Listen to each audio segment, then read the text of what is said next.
मेरा जीवन बदलने लगा, मेरा जीवन बदलने लगा। आइए आज के पवित्र मिस्सा बलिदान को शुरू करते हैं। पिता और पुत्र और पवित्र आत्मा के नाम पर आमीन। हमारे प्रभु यीशु ख्रिस्त की कृपा, ईश्वर का प्रेम तथा पवित्र आत्मा का सहचर्य आप सबों को प्राप्त हो और को भी। ख्रिस्त में प्यारे भाइयों और बहनों, हम 40 का चौथा सप्ताह में प्रवेश कर चुके हैं और जैसे जैसे हम पुनरुत्थान पर्व की ओर प्रस्थान कर रहे हैं अर्थात बढ़ रहे हैं, वैसे वैसे कलीसिया और पवित्र वचन हमें गहराई तक ले चलती है ताकि हम अपने आप को जानें, अपने आप को परखें कि मैं कहाँ हूँ और मेरा जीवन कहाँ है, मैं किधर झुका हूँ, मैं किधर मुड़ा हूँ। इसके बारे में एहसास दिलाती है, अवसर प्रदान करती है। आज के तीनों पाठों को जब हम गहराई से मनन चिंतन करेंगे तो हम पाएंगे ईश्वर हमें प्रेम करते हैं। मनुष्य की कमजोरी होने के बावजूद भी ईश्वर निरंतर हमसे प्यार करते हैं और अपने पास बुलाते हैं, क्योंकि ईश्वर को पता है हम क्षण प्रतिक्षण दिन प्रतिदिन पाप में गिरते हैं, पाप में अपना जीवन व्यतीत करते हैं। ये हमारी कमजोरी है, किंतु ईश्वर हमारे कमजोरियों को देखते नहीं हैं, प्यार करते हैं और अपने पास बुलाते हैं।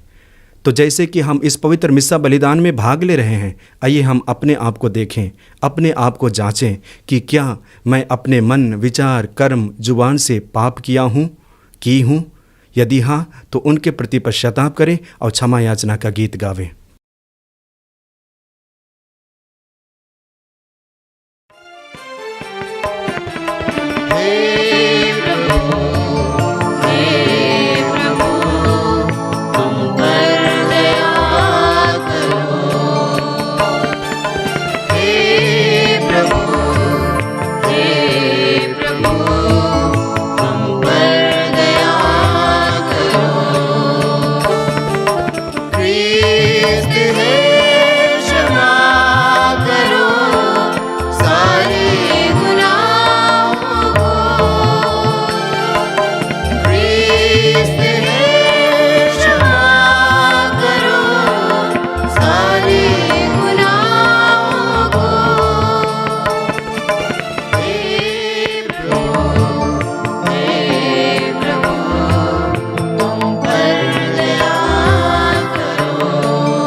सर्वशक्तिमान ईश्वर हम लोगों पर दया करे और हमारे पाप क्षमा कर हमको अनंत जीवन प्रदान करे। आमीन। हम प्रार्थना करें। हे पिता, तू प्रभु यीशु के द्वारा मानव जाति के साथ अद्भुत रीति से मेल मिलाप करता है। क्रिस्तीय जनता ज्वालित भक्ति और तेज विश्वास के साथ आगामी त्योहार मनाने की ओर अग्रसर हो। ऐसा कर हमारे प्रभु और तेरे पुत्र यीशु ख्रिस्त के द्वारा, जो ईश्वर होकर तेरे तथा पवित्र आत्मा के साथ युगानुयुग जीते रहते और राज्य करते हैं। आमीन।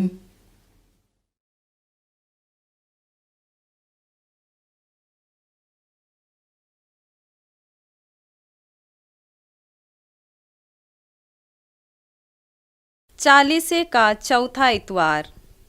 पहला पाठ। दूसरा इतिहास ग्रंथ, अध्याय 36, पद संख्याएं 14 से 16, 19 से 23। प्रभु का दंड और दयालुता यहूदियों का निर्वासन और मुक्ति है। सिदकिय्याह के राज्यकाल में अधर्म याजकों के नेताओं में और जनता में भी बहुत अधिक फैल गया, क्योंकि उन्होंने गैर यहूदी राष्ट्रों के धर्म विरोधी कार्यों का अनुकरण किया और प्रभु द्वारा प्रतिष्ठित यरूशलेम का मंदिर अपवित्र कर दिया। प्रभु उनके पूर्वजों का ईश्वर उनके पास अपने दूतों को निरंतर भेजता रहा, क्योंकि उसे अपने मंदिर तथा अपनी प्रजा पर तरस आता था। किंतु उन्होंने ईश्वर के दूतों का उपहास किया, उसके उपदेशों का तिरस्कार किया और उसके नबियों की हंसी उड़ाई।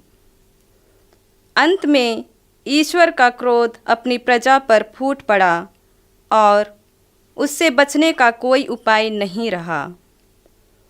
बाबुल के लोगों ने ईश मंदिर जलाया, यरूशलेम की चारदीवारी गिरा दी, उसके सब महलों का आग लगाकर सर्वनाश किया और उसकी सब बहुमूल्य वस्तुएं नष्ट कर दी। जो लोग तलवार से बच गए उन्हें बंदी बनाकर बाबुल ले जाया गया। वहाँ से तब तक राजा और उसके वंशजों के दास बने रहे जब तक फारिसी लोगों का राज्य स्थापित नहीं हुआ। इस तरह यिर्मयाह के मुख से प्रभु ने जो कहा था वह पूरा हो गया। विश्राम दिवस अपवित्र करने प्रायश्चित के रूप में यूदा की भूमि उजड़कर 70 वर्षों तक पड़ी रहेगी। यरूशलेम द्वारा घोषित अपनी वाणी पूरा करने के लिए प्रभु ने फारस के राजा सिरूस को उसके शासनकाल के प्रथम वर्ष में प्रेरित किया कि वह अपने संपूर्ण राज्य में यह लिखित राजज्ञ प्रसारित करे।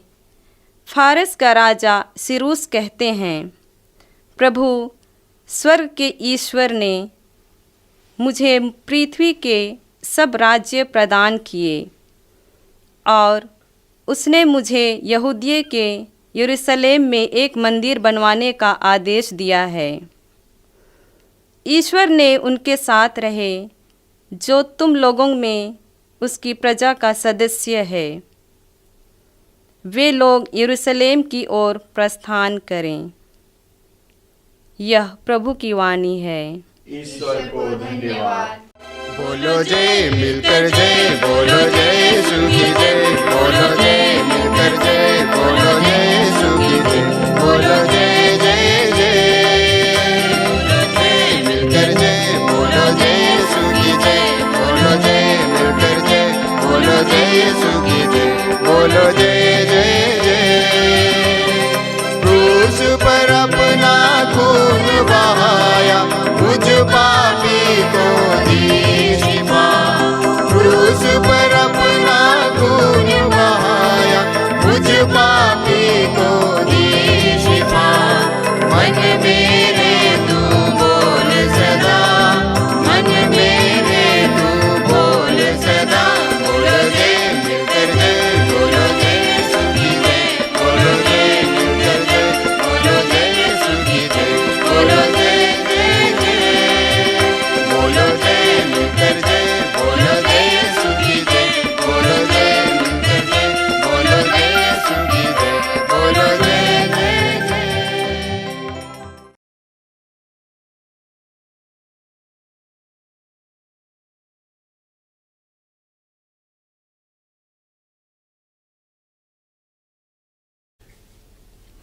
दूसरा पाठ एफेसियों के नाम संत पौलुस का पत्र, अध्याय 2, पद संख्याएं 4 से 10 तक। ईश्वर की दया अपार है। हम अपने पापों के कारण मर चुके थे, किंतु उसने हमें इतना प्यार किया कि उसने हमें मसीह के साथ जिलाया है। उसकी कृपा ने आप लोगों का उद्धार किया है। उसने यीशु मसीह के द्वारा हम लोगों को पुनर्जीवित किया और स्वर्ग में बैठा दिया। उसने हमको यीशु मसीह में जो दयालुता दिखाई, उसके द्वारा उसने आगामी युगों के लिए अपने अनुग्रह की असीम समृद्धि को प्रदर्शित किया। उसकी कृपा ने विश्वास के द्वारा आप लोगों का उद्धार किया है। यह आपके किसी पुण्य का फल नहीं है, यह तो ईश्वर का वरदान है। यह आपके किसी कार्य का पुरस्कार नहीं है और इसलिए इसका श्रेय किसी भी नहीं ले सकता, कोई भी नहीं ले सकता। ईश्वर ने हमको बनाया, उसने यीशु मसीह द्वारा हमारी सृष्टि की है, जिससे हम पुण्य के कार्य करते रहे और उसी मार्ग पर चलते रहे जिसे ईश्वर ने हमारे लिए तैयार किया है। यह प्रभु की वाणी है। ईश्वर को धन्यवाद। जय घोष। ईश्वर ने संसार को इतना प्यार किया कि उसने उसके लिए अपने इकलौते पुत्र को अर्पित किया। जो कोई उसमें विश्वास करता है उसे अनंत जीवन प्राप्त है। प्रभु आप लोगों के साथ हो और आपके साथ भी। संत योहन के अनुसार आज का पवित्र सुसमाचार। कृष्ण प्रभु की जय। अध्याय 3 वाक्यांश 14 से 21 तक। यीशु ने निकोदेमुस से कहा, जिस तरह मूसा ने मरुभूमि में सांप को ऊपर उठाया था, उसी तरह मानव पुत्र को ऊपर उठाया जाना है। जिससे कोई उसमें विश्वास करे वह अनंत जीवन प्राप्त करे। ईश्वर ने संसार को इतना प्यार किया कि उसने उसके लिए अपने इकलौते पुत्र को अर्पित कर दिया, जिससे जो उसमें विश्वास करे उसका सर्वनाश ना हो, बल्कि वह अनंत जीवन प्राप्त करे। ईश्वर ने अपने पुत्र को संसार में इसलिए नहीं भेजा कि वह संसार को दोषी ठहराए। उसने उसे इसलिए भेजा है कि संसार उसके द्वारा मुक्ति प्राप्त करे। जो पुत्र में विश्वास करता है वह दोषी नहीं ठहराया जाता है, जो विश्वास नहीं करता वह दोषी ठहराया जा चुका है, क्योंकि वह ईश्वर के एकलौते पुत्र के नाम में विश्वास नहीं करता। दंडाज्ञा का कारण यह है कि ज्योति संसार में आई और मनुष्यों ने ज्योति की अपेक्षा अंधकार को अधिक पसंद किया, क्योंकि उनके कार्य बुरे थे। जो बुराई करता है वह ज्योति से बैर रखता है और ज्योति के पास इसलिए नहीं आता कि कहीं उसके कर्म प्रकट ना हो जाए। किंतु जो सत्य पर चलता है वह ज्योति के पास आता है, जिससे यह प्रकट हो जाए कि उसके कर्म ईश्वर की प्रेरणा से हुई है। यह प्रभु का दिव्य सुसमाचार है। कृष्ण प्रभु की जय। क्रिस्त में प्यारे भाइयों और बहनों, आज के पहले पाठ हम इतिहास के ग्रंथ से पढ़ते हैं, और जब इस पाठ को हम विशेष रूप से आज पढ़ते हैं तो हम ईश्वर के बारे में जानते हैं कि ईश्वर हमारे लिए क्या करते हैं, और साथ ही साथ हम यह भी जानते हैं कि हम मनुष्य ईश्वर के सामने क्या है। यदि सटीक रूप से कहा जाए तो हम मनुष्य स्वभाव से कमज़ोर हैं, और इसलिए ईश्वर होते हुए भी हम बार बार पाप में गिरते हैं। हमारा झुकाव बार बार पाप और सांसारिक चीज़ों की ओर होता है, और इसका झलक आज के पहले पाठ में हम देखते हैं। यहूदी में रहने वाले ईश्वर के द्वारा चुने गई प्रजा ईश्वर के होते हुए भी, ईश्वर पर विश्वास करते हुए भी वह इस नतीजा पे पहुंचती है कि वह ईश्वर से दूर चली जाती है। इतना ही नहीं, ईश्वर के पवित्र मंदिर को तोड़ती है, भंग करती है, विनाश करती है। इस तरह से आगे हम पढ़ेंगे तो मनुष्य मनुष्य में अत्याचार, मनुष्य मनुष्य का विनाश और मनुष्य मनुष्य के द्वारा पाप इत्यादि होता है। ईश्वर सब कुछ देखते हैं, सब कुछ जानते हैं और मनुष्य पर तरस खाते हैं, क्योंकि मेरे द्वारा बनाई गई, मेरे द्वारा सृष्टि की गई मनुष्य मेरे पथ से, मेरे राह से दूर चली है। इसलिए प्रभु मनुष्य के कमजोरियों को नहीं देखता बल्कि प्रेम को निरंतर प्रकट करता है। इसलिए हम वचन में पढ़ते हैं, ईश्वर आदि काल से मनुष्य को प्यार करता है। मनुष्य ईश्वर की दृष्टि में मूल्यवान है, इसलिए प्यार करता है और निरंतर ईश्वर प्यार को प्रकट करता है।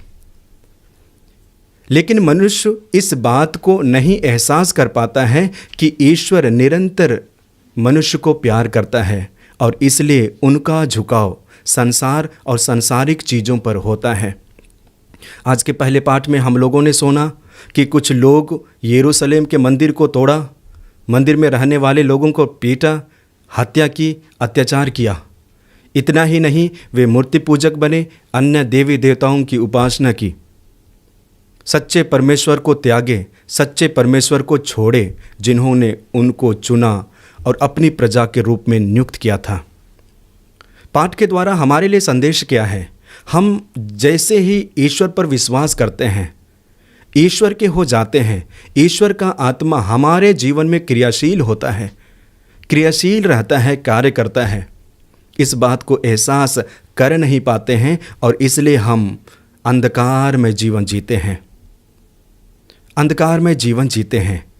और मैं समझता हूँ इसलिए कलीसिया हमारे लिए इस प्रकार के वचन को याद दिलाती है, जिसके जरिए हमें ज्ञात होगा कि मैं मनुष्य हूँ, मनुष्य होने के नाते कमज़ोर हूँ, बार बार पाप में गिर जाता हूँ, लेकिन मेरा प्रथम कर्तव्य है कि मैं उठूँगा और पिता के पास वापस लाऊँगा।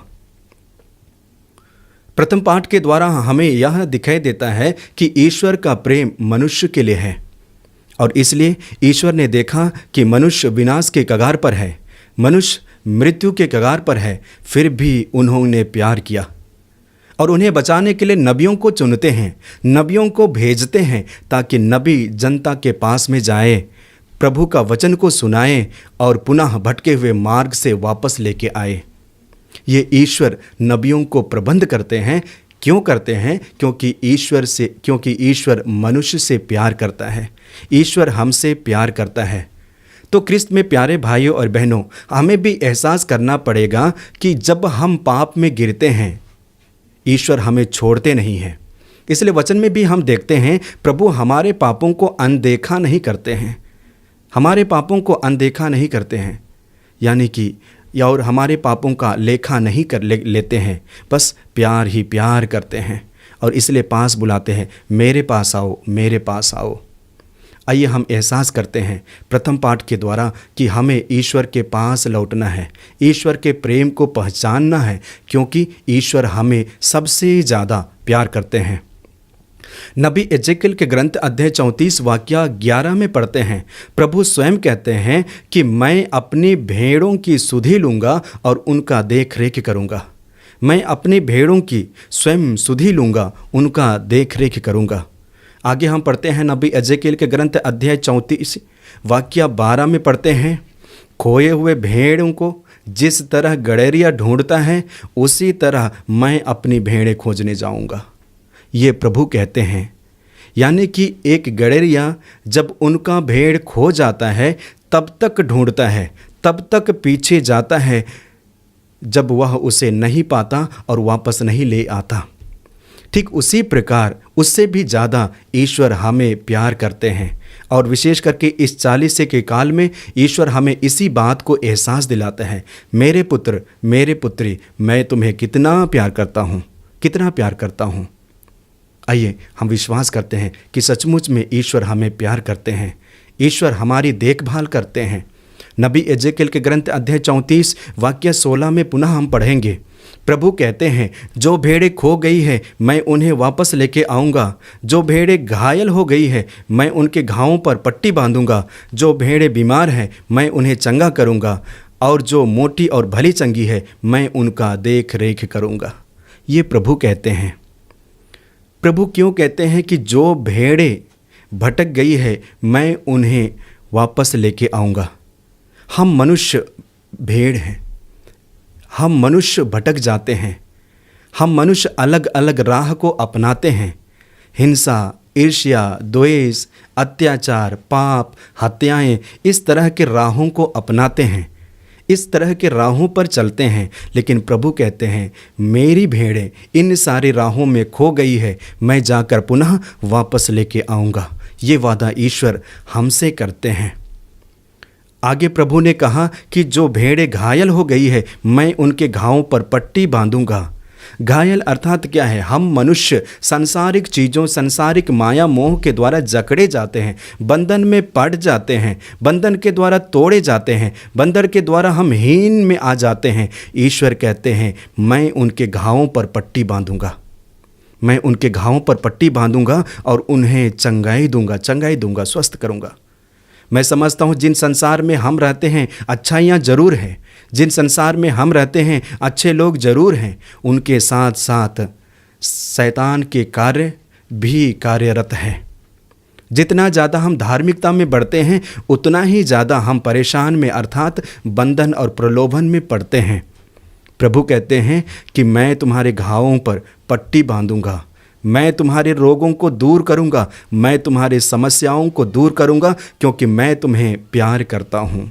जी हाँ, प्रभु हमें प्यार करते हैं, इतना प्यार करते हैं, एक माँ से भी बढ़कर, एक पिता से भी बढ़कर। और इसलिए कहते हैं कि जो मोटी है, भली चंगी है, स्वच्छ है, उनका मैं देखभाल करूंगा।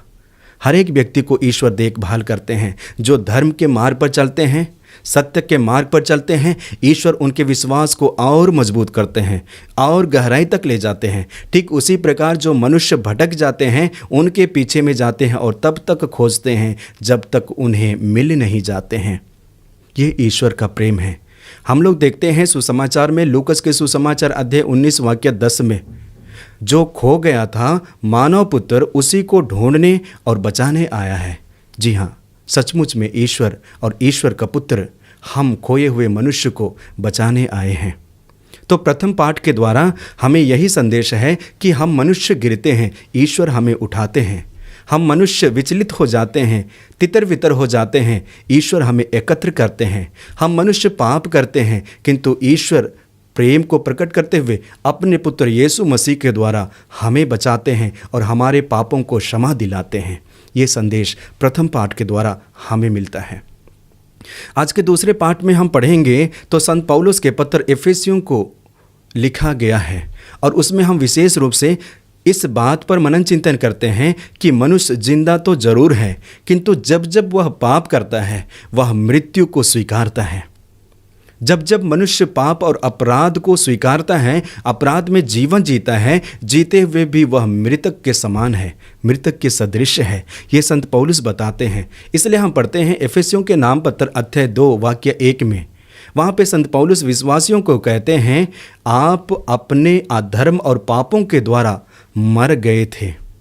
संत पौलुस कहते हैं कि आप अपने पापों और अधर्म के द्वारा मर गए थे। ठीक इसी प्रकार हम रोमियों के नाम पत्र अध्याय 6 वाक्य 23 में पढ़ते हैं, पाप का वेतन मृत्यु है, किंतु ईश्वर का वरदान है ईसा मसीह में अनंत जीवन। पाप और अपराध का वेतन मृत्यु है, किंतु ईश्वर का वरदान हम मनुष्यों के लिए ईसा मसीह में अनंत जीवन, ईसा मसीह में अनंत जीवन। संसार में यदि कोई हमें बचा सकता है, जीवन दे सकता है, तो सिर्फ यीशु ईश्वर का पुत्र है। इस बात को संत पौलुस एहसास करते हैं और विश्वासियों को बताते हैं कि हमारे लिए सिर्फ यीशु है। यीशु के द्वारा हमारा उद्धार और हमारा उत्थान होता है। आज के सुसमाचार को जब हम मनन चिंतन करते हैं तो विशेष रूप से पुनः प्रभु यीशु मसीह के बारे में हम पढ़ते हैं। आने वाला समय में जो होने वाला घटना है उसके बारे में पढ़ते हैं। सुसमाचार के द्वारा हमें ज्ञात होता है कि यीशु निकोदेमुस से बातें करते हैं, और बातें करते करते निकोदेमुस को ऐसे स्थान पर ले चलता है जो यीशु के जीवन में कुछ ही पलों में होने वाला है, घटित होने वाला है। और इसलिए कहते हैं कि जिस तरह मरुभूमि में मूसा ने सांप को डंडे में रखकर ऊपर रखा और जितने भी लोग सांप के द्वारा काटे गए थे, ईश्वर ने आदेश दिया कि वे उन्हें देखें, उन्हें चंगाई प्राप्त होगा, अच्छे हो जाएंगे। ठीक उसी प्रकार प्रभु यीशु मसीह कहते हैं कि मानव पुत्र को ऊपर उठाया जाना है और जितने भी लोग उस पुत्र को, प्रभु यीशु मसीह को देखते हैं, वे विनाश नहीं होंगे बल्कि अनंत जीवन में प्रवेश करेंगे, अनंत जीवन में प्रवेश करेंगे, अनंत जीवन प्राप्त करेंगे। तो ख्रिस्त में प्यारे भाइयों और बहनों, ये प्रभु यीशु मसीह के संसार में आना, ये ईश्वर का प्रेम का चिन्ह है, ईश्वर का प्रेम का चिन्ह है। हम मनुष्यों का पाप का उद्धार पाना, ये ईश्वर का प्रेम का चिन्ह है। और ये सदियों से, प्रारंभ से ईश्वर की योजना एक एक मनुष्य के लिए है। और इसलिए हम यूहन्ना के सुसमाचार अध्याय 3:16 में पढ़ते हैं, ईश्वर ने संसार को इतना प्यार किया कि उसने उसके लिए अपने इकलौते पुत्र को अर्पित कर दिया, और जो उसमें विश्वास करता है उसका सर्वनाश नहीं होता बल्कि अनंत जीवन प्राप्त करता है।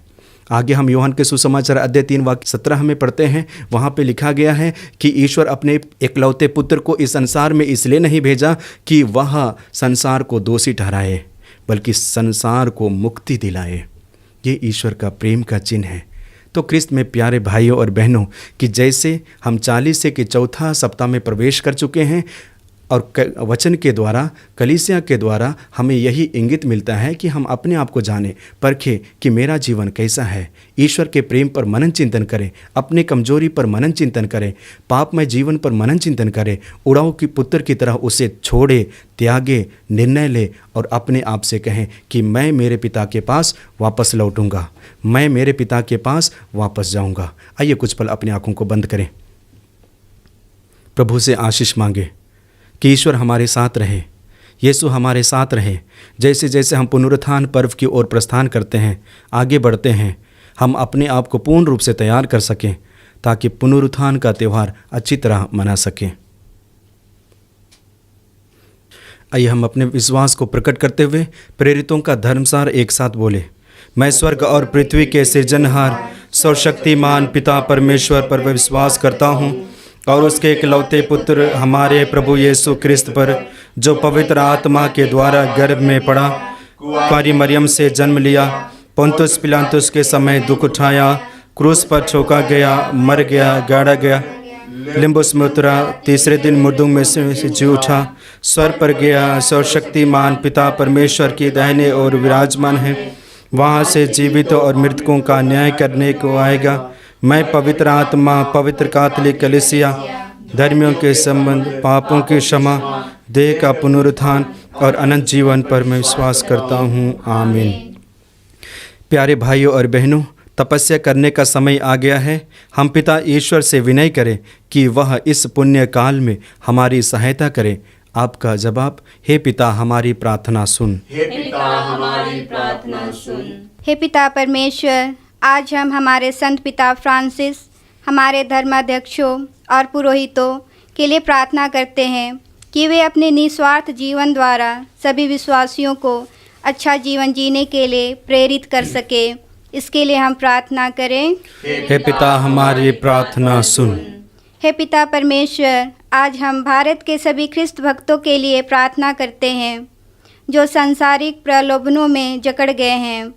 हे प्रभु, उन पर तू दया कर और अपनी आशीष बरसा ताकि वे सभी संसारिक प्रलोभनों का सामना कर सके और सच्चे प्रेम का आदर्श बन सके। इसके लिए हम प्रार्थना करें। हे पिता हमारी प्रार्थना सुन। हे पिता परमेश्वर, जो लोग अन्याय और विभिन्न कठिनाइयाँ सहते हैं, उन्हें तू धैर्यवान बना तथा दुख और कष्ट देने वालों को वे अपने प्रभु यीशु के समान क्षमा कर सके। इसके लिए हम प्रार्थना करें। हे पिता हमारी प्रार्थना सुन। हे पिता परमेश्वर, आज हम सभी युवा युवतियों के लिए प्रार्थना करते हैं जो अंधकार की राह पर भटक गए हैं। हे प्रभु, उन सभी को तू ज्योति की राह दिखा, जिससे वे सभी ज्योति की राह पर चलकर अपने जीवन को संवार सके। इसके लिए हम प्रार्थना करें। हे पिता हमारी प्रार्थना सुन। हे पिता परमेश्वर, आज हम सभी विद्यार्थियों के लिए प्रार्थना करते हैं जो अपनी परीक्षाएं दे रहे हैं और जो अपनी तैयारियों में लगे हुए हैं। हे प्रभु, उन्हें तू अपनी स्मरण शक्ति, सद्बुद्धि प्रदान कर, जिससे वे सभी सफलता प्राप्त कर सके। इसके लिए हम प्रार्थना करें। हे पिता हमारी प्रार्थना सुन। हे ईश्वर, तू हर मनुष्य की प्रार्थना सुनने को सदा तत्पर रहता है। हमारा निवेदन ध्यानपूर्वक सुन और तपस्या तथा प्रायश्चित की इस पुण्य अवधि में हमारी सहायता कर, हमारे प्रभु क्रिस्त के द्वारा। आमीन। दे तुझे क्या उपहार, पास कुछ भी नहीं, तू हमारा है प्रभु, एक तुझ पे यकीन। दे तुझे क्या उपहार, पास कुछ भी नहीं, तू हमारा है प्रभु, एक तुझ पे यकीन। तू हमारे दुख में सदा रहा साथी, तेरी ज्योति बन गई बाती। दे तुझे क्या उपहार, पास कुछ भी नहीं, तू हमारा है प्रभु, एक तुझ पे यकीन। भाई और बहनों, प्रार्थना कीजिए कि सर्वशक्तिमान पिता ईश्वर मेरा और आप लोगों का यह बलिदान ग्रहण करें। प्रभु अपने नाम की स्तुति तथा महिमा के लिए और हमारे तथा अपने समस्त पवित्र कलीसिया के लाभ के लिए आपके हाथों से यह बलिदान ग्रहण करें। हम प्रार्थना करें। हे प्रभु, हम सानंदीय उपहार चढ़ाते हैं जो अनंत जीवन के लिए हमारी औषधि है। हम श्रद्धापूर्वक इनका समाधान करें तथा विश्व की मुक्ति के लिए इन्हें चढ़ाए। यह हमारी विनती है हमारे प्रभु क्रिस्त के द्वारा। आमीन।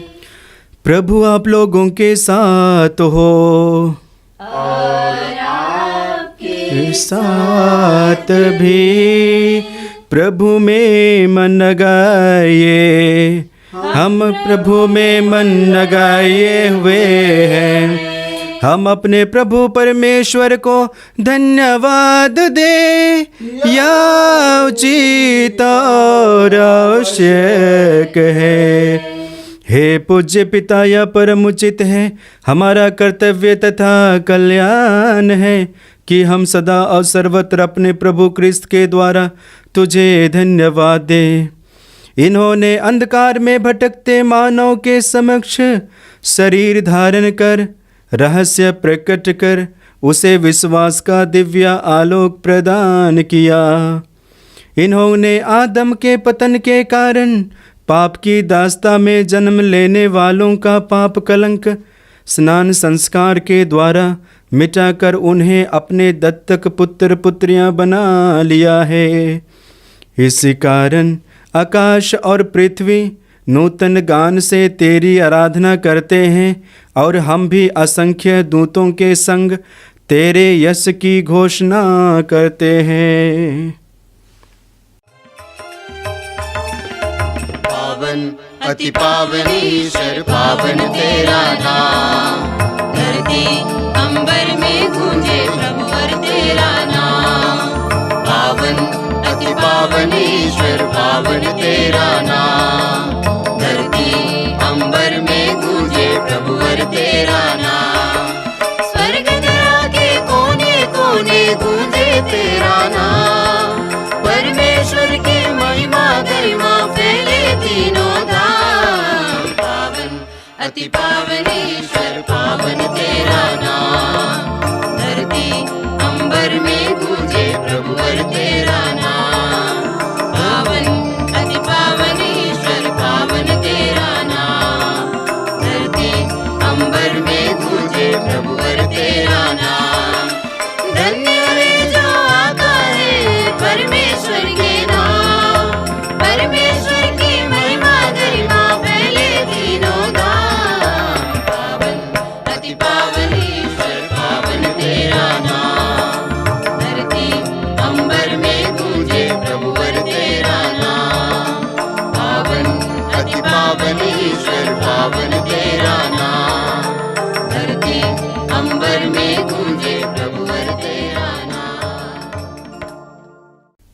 पवित्र मिस्सा बलिदान के महत्वपूर्ण भाग में प्रवेश किए हैं। आइए हम अपने आप को तैयार करें। हे परमपिता, तू वास्तव में पवित्र है, सारी पवित्रता का स्रोत है। हम तुझसे निवेदन करते हैं, तू यह उपहार अपनी आत्मा के संस्पर्श से पवित्र कर दे कि यह हमारे प्रभु यीशु क्रिस्त का शरीर तथा रक्त बन जाए। जिस रात को यीशु स्वेच्छा से मृत्यु के लिए सौंपे गए, उन्होंने रोटी ली, तुझे धन्यवाद दिया और रोटी तोड़कर उसे अपने शिष्यों को देते हुए कहा, तुम सब इसे लो और खाओ, यह मेरा शरीर है जो तुम्हारे लिए बलि चढ़ाया जाएगा।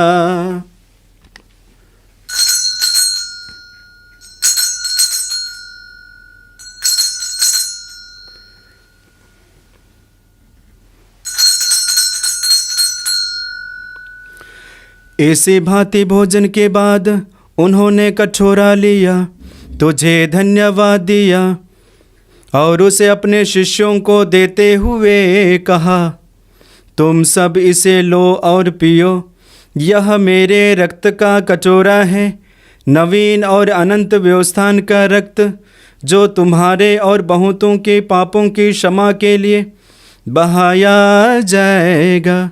तुम मेरी स्मृति में यह किया करो।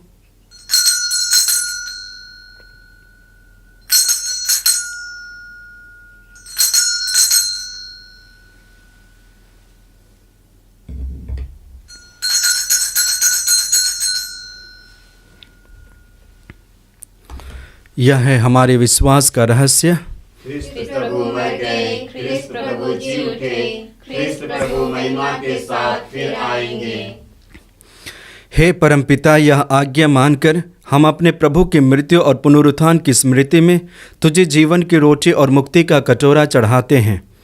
हम तुझे धन्यवाद देते हैं कि तूने हमें अपने सम्मुख उपस्थित होने और अपनी सेवा करने का सौभाग्य प्रदान किया है। हमारा नम्र निवेदन है कि हम सब जो क्रिस्त का शरीर तथा रक्त ग्रहण करते हैं, पवित्र आत्मा के द्वारा एकता के सूत्र में बंधे रहें। प्रभु और हमारे संत पिता फ्रांसिस, हमारे धर्माध्यक्ष यूजिन जोसेफ और सभी याजकों के साथ विश्व भर में फैली अपनी कलीसिया की सुधि ले तथा इसे प्रेम में सिद्ध बना दें। हे प्रभु, हमारे उन भाई बहनों की भी सुधि ले जो पुनरुत्थान की आशा में परलोक सिधा चुके हैं। उन्हें और सभी मृतकों को अपने पुण्य दर्शन का सौभाग्य प्रदान कर हम सब पर दया दृष्टि डाल कि हम भी अनंत जीवन के सहभागी बने और ईश्वर की माता धन्य कुंवारी मरियम, उनके शुद्धवर संत योसेफ, प्रेरितगण और सब संतों के साथ जो युग युग में तेरे विश्वस्त सेवक सेविकाएं बने रहें, तेरा स्तुति गान कर सके तेरे पुत्र यीशु ख्रिस्त के द्वारा। आइए हम त्रिएक ईश्वर का गुणगान एक साथ करें। इन्हीं प्रभु क्रिस्त के द्वारा, इन्हीं के साथ और इन्हीं में, हे सर्वशक्तिमान पिता परमेश्वर, पवित्र आत्मा के साथ तुझे समादर तथा महिमा युगान युग मिलती रहती है। आमीन, आमीन, आमीन।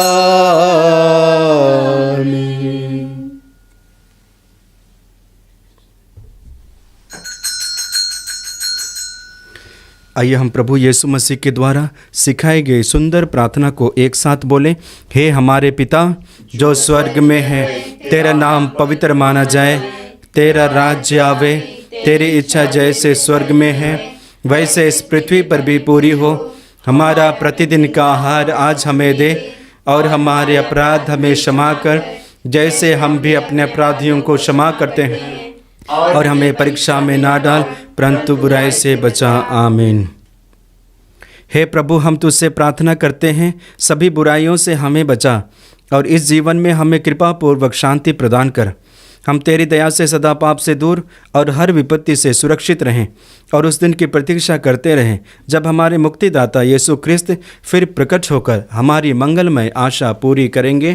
क्योंकि तेरा राज्य, तेरा सामर्थ्य और तेरी महिमा अनंत काल तक बनी रहती है। हे प्रभु यीशु ख्रिस्त, तूने अपने प्रेरितों से कहा है, मैं तुम्हारे लिए शांति छोड़ जाता हूँ, अपनी शांति तुम्हें प्रदान करता हूँ। तुम हमारे पापों पर नहीं, अपनी कलीसिया के विश्वास पर दृष्टि डाल और उसे शांति तथा एकता प्रदान कर। तू जो युगानुयुग जीता रहता और राज्य करता है। आमीन। प्रभु की शांति सदा आप लोगों के साथ रहे और आपके साथ भी। आइए हम परस्पर प्रेम भाव रखें।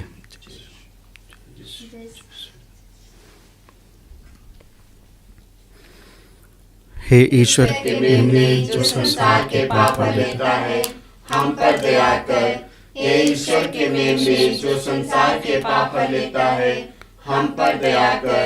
हे ईश्वर के मेमने जो संसार के पाप लेता है, हमें शांति प्रदान कर। देखिए ईश्वर का मेमना जो संसार के पाप हर लेता है। धन्य है वे जो प्रभु के इस भोज में बुलाए जाते हैं।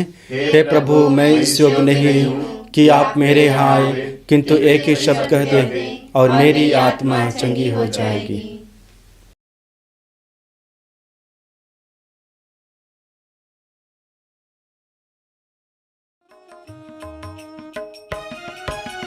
बस जाओ तुम मंदिर मेरे, अंतर्यामी प्रभु, ओ अंतर्यामी प्रभु। बस जाओ तुम मंदिर मेरे, अंतर्यामी प्रभु,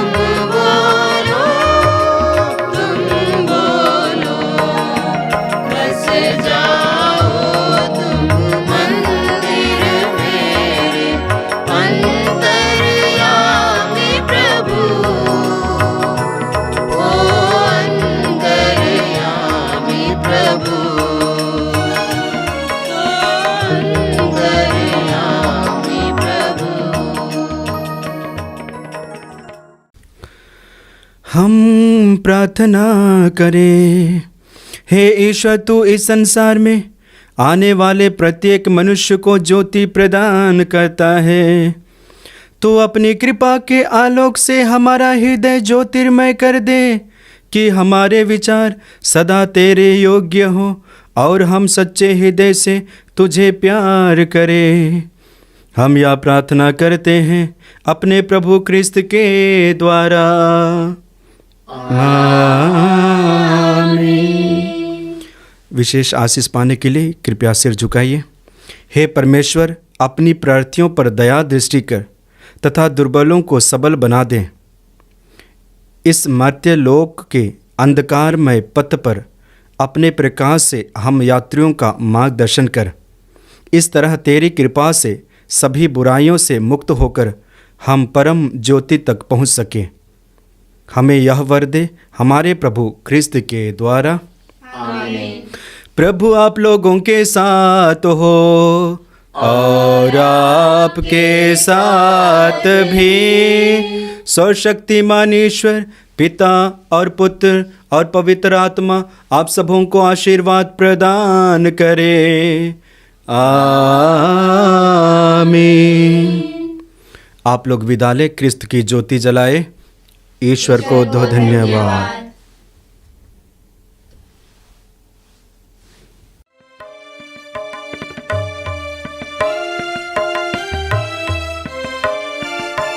प्रभु का नाम सहारा मेरा, मैं हूँ नैया वो किनारा।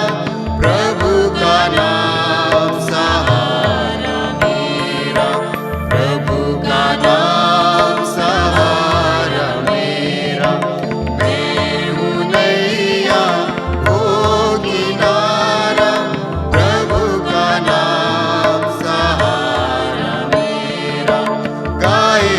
सुखी दे